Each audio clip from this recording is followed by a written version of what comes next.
Thank you, Mr. Chairman. I'd like to start with Hugh Friedman, longtime San Diegan, whose services were last week, and I want to share a little bit about Hugh.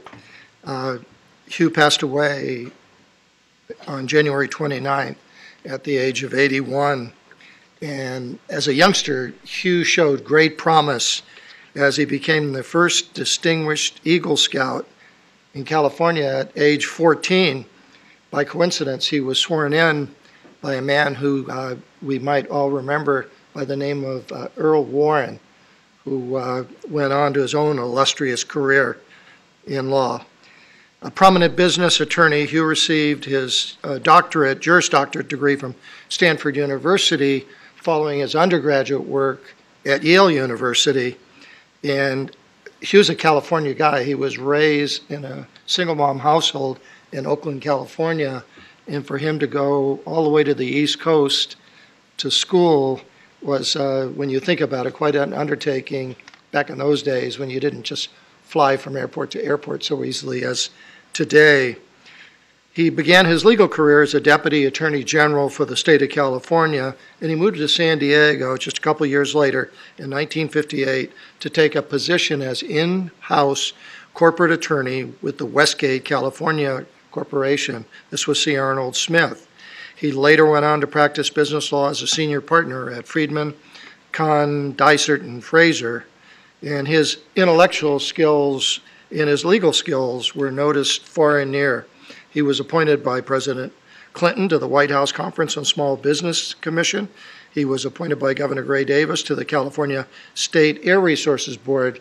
In fact, for several years, he and I served together on that board, and he was the best. He was always there to make things work.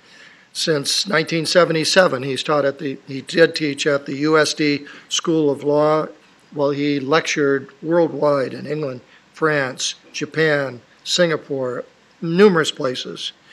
In 2012, a graduate fellowship at Scripps Institute of Oceanography was named in honor of Hugh, who, along with his wife, former Congressman Lynn Shank, they were longtime members of the Scripps annual philanthropic group, E.W. Scripps Associates. Hugh was a very talented clarinet player, and he even played with such noted musicians as Benny Goodman, Artie Shaw, and Dave Brubeck, which impressed me. But I've seen him play many, many times, and he was like in his element when he had his clarinet.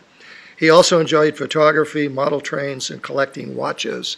And I would also tell you he enjoyed collecting clothes. Hugh was a clothes horse, always dressed impeccably, no matter where he was. He's survived by his wife, former Congressman Lynn Shank, who I mentioned, 3 children, Paul, Greg, and Marcia Panici, who also is a personal friend, her and her husband. Hugh would often say he strived to follow in the footsteps of his father, who was an attorney but passed away when Hugh was very young. He was a compassionate, thoughtful, diplomatic man, and he's going to be greatly missed. But his legacy is going to live on in his family, his numerous friends, and his very numerous students who are all appreciative of studying under Hugh.